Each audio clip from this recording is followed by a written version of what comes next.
Good morning, students. Today we will discuss about our next topic or next chapter, which is human health and disease. That is chapter number 8 of unit 3rd. So, firstly we have cover, which is a health.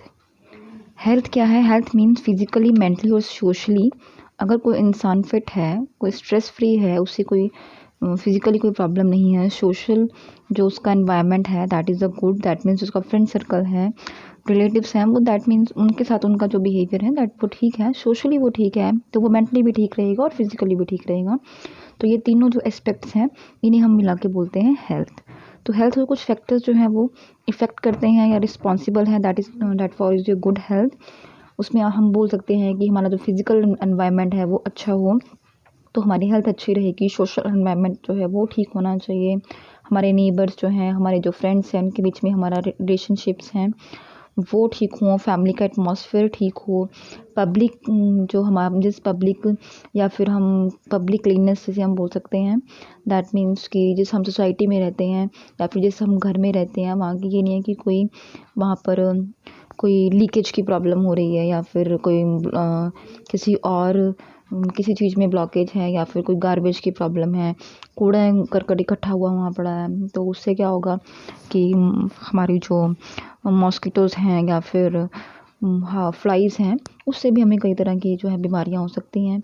उसके बाद हमारी जो diet है वो ठीक होनी चाहिए, हमारी जो पर्सनल हाइजीन है वो ठीक हो, हमारी जो इकोनॉमिक कंडीशंस हैं वो ठीक होनी चाहिए, हमें रेगुलर जो है एक्सरसाइज करनी चाहिए, या फिर हम कह सकते हैं कि हम जितनी भी बीमारियां हैं या फिर जितनी नहीं एटलीस्ट हमें कम से कम जो नॉर्मल जो हमें डिजीज़ हैं उनके बारे में अवेयरनेस होनी चाहिए।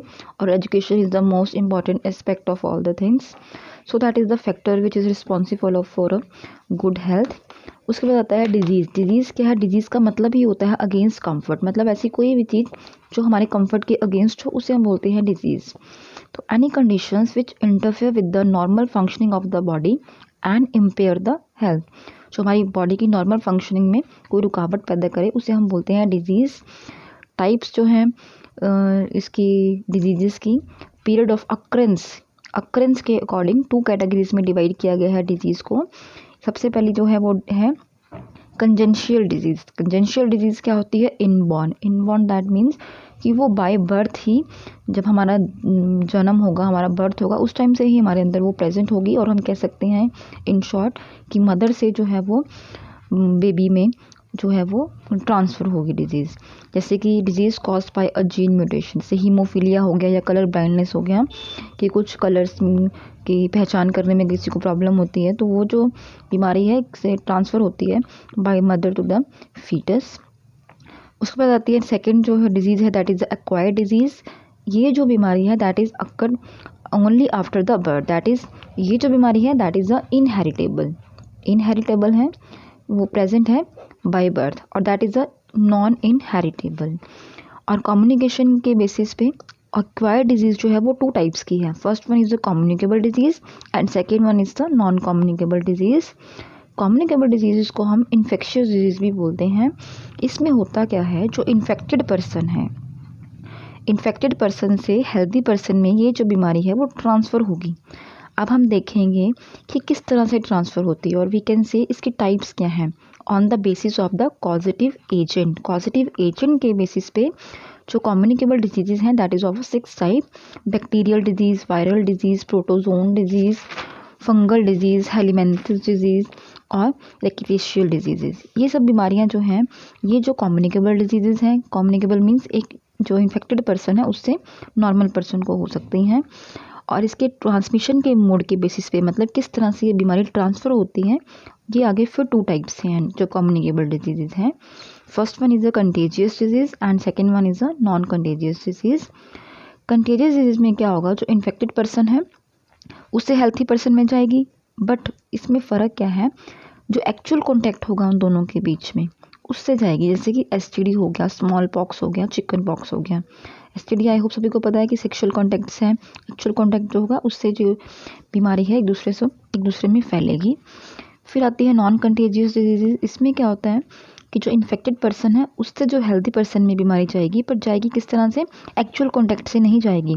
फूड हो सकता है उसका मीडियम को ट्रांसमिशन का, फिर एयर हो सकता है, वाटर हो सकता है। मतलब अगर किसी इंसान जो इस बीमारी जो प्रॉब्लम, मान लो टीबी है किसी को, हम कहते हैं ना कि टीबी में अगर ट्यूबरक्लोसिस जब होता है तो उस बीमारी में उस पर्सन को अलग रखते हैं। उसका जो, अगर किसी ने उसका खाना झूठा खाया या फिर उसका पानी झूठा पिया तो उसमें क्या होगा, वो जो उसके जर्म्स हैं और वी कैन से जो बैक्टीरिया है, जो वायरस है, वायरस तो एयरबोर्न होता है, तो जो बैक्टीरिया है वो ट्रांसमिट होता है एक पर्सन से दूसरे पर्सन में थ्रू दीज वेक्टर्स। तो टाइफाइड हो गया, स्कैरियोसिस हो गया, micro organisms are infected inside human body by some carrier. उसके अलावा कुछ माइक्रो ऑर्गेनिजम्स जो होते हैं वो ह्यूमन बॉडी में चले जाते हैं, जैसे फिलेरिसिस हो गया, मलेरिया हो गया, ये बीमारी है। जैसे होता है ना कि मच्छर के काटने से भी, तो वो भी एक वेक्टर हो गया जिससे ये बीमारी फैलती है। सेकेंड जो टाइप है that is a non communicable diseases. ये होता है either due to deficiency of nutrients या फिर हार्मोन्स, या फिर न्यूट्रिएंट्स की डेफिशिएंसी से होगा या फिर हार्मोन्स की डेफिशिएंसी से ये प्रॉब्लम होती है। अगर हम डेफिशिएंसीज के बेसिस पे देखें, क्वाशियोरकर एक डिजीज़ है जो कि प्रोटीन की कमी से होता है। ड्वार्फिज्म है जो कि ग्रोथ हार्मोन अगर किसी में कम होगा तो ड्वार्फिज्म होगा, मतलब उसकी जो हाइट है उसकी जो ग्रोथ प्रॉपर नहीं हो पाएगी।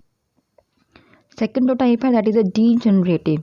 डीजनरेटिव में बेसिकली क्या होता है, इस नाम से समझ आ रहा है कि डीजनरेशन हो जाएगी हमारी बॉडी के कुछ टिश्यूज़ की। जैसे आर्थराइटिस बहुत ही कॉमन हो गया आजकल। आर्थराइटिस क्या है, गठिया जिसे बोलते हैं। कार्डियोवास्कुलर डिजीज़ मतलब हार्ट की डिजीज़ जो होती हैं, इसमें जो हमारी बॉडी के टिश्यूज़ हैं वो धीरे धीरे ख़त्म होना शुरू हो जाते हैं। उसके अलावा कैंसरियस डिजीज़ मतलब कि जो हमारे जो टिश्यू हैं, सेल्स हैं, उनकी जो ग्रोथ है वो अनकंट्रोल्ड हो जाएगी। डिवीज़न ऑफ सेल जो है वो इंक्रीज होती रहेगी, उसमें कमी नहीं आएगी, तो उससे जो है वो कैंसर का रूप ले लेते हैं वो। एलर्जिक डिजीज़ क्या होती हैं, hyper sensitivity of the body in certain external agents. कुछ एजेंट्स ऐसे होते हैं जिससे किसी इंसान को एलर्जी होती है, मतलब वो हमारी बॉडी के अंदर जब जाएंगे, कोई भी ड्रग हो सकती है, किसी को धूल मिट्टी से एलर्जी होती है तो वो बॉडी में रिएक्शन कर जाती हैं, किसी को कुछ प्रॉपर साल्ट से, कुछ प्रॉपर मेडिसिन से। तो इस तरह से ये एलर्जिक डिजीज़ होती हैं। जैसे अस्थमा हो गया, मोस्ट कॉमन है आज के टाइम में। हे फीवर हो गया। उसके बाद आता है means of spread of disease, या फिर हम इसे बोलते हैं एपिडेमियोलॉजी और मोड ऑफ ट्रांसमिशन। इनका सेम ही मीनिंग है। तो मोड ऑफ ट्रांसमिशन क्या है कम्युनिकेबल डिजीज़ का, दो मोड है, डायरेक्ट और इनडायरेक्ट।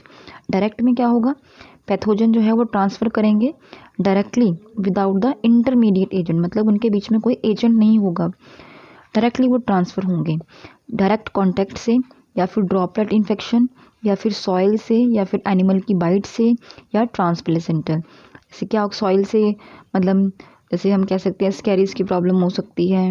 ड्रॉपलेट इन्फेक्शन से हम बोल सकते हैं, जैसे कॉमन कोल्ड है, अगर किसी ने उसके ऊपर स्नीज किया या कफ की कफिंग से ये प्रॉब्लम एक दूसरे में जा सकती है। एनिमल बाइट, अगर किसी मानो डॉग ने किसी को काटा है तो रेबीज़ की प्रॉब्लम हो सकती है। ट्रांसप्लेसेंटल दैट मीन मदर से बेबी में वो प्रॉब्लम जा सकती है।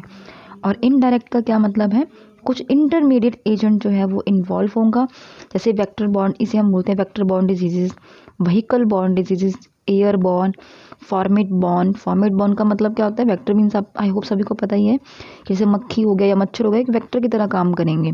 एयर बॉर्न का क्या मतलब होता है कि हवा में ही हमारा जो एनवायरनमेंट है, किसी ने स्नीज़ किया, मान लो किसी को कोल्ड है और किसी ने स्नीज़ किया या कफ किया, तो वो ड्रॉपलेट जो है वो हमारे आसपास के एनवायरनमेंट में वो चली गई और हम वहीं पे अगर प्रेजेंट हैं तो वो हमें भी वो इन्फेक्शन हो सकता है।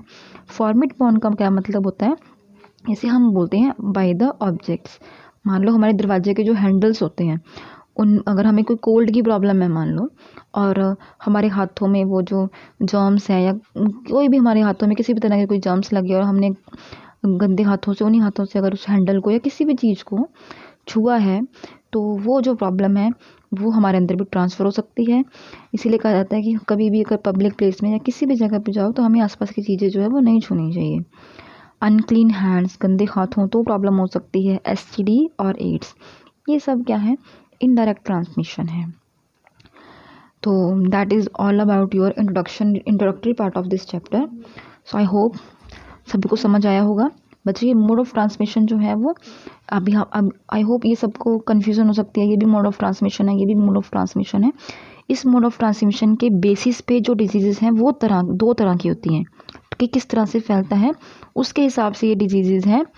लेकिन ये जो है दैट इज़ अ ट्रांसमिशन, कि किस तरह से फैलती है कोई भी बीमारी, तो दैट इज़ अ डायरेक्ट और indirect. So that is all about today.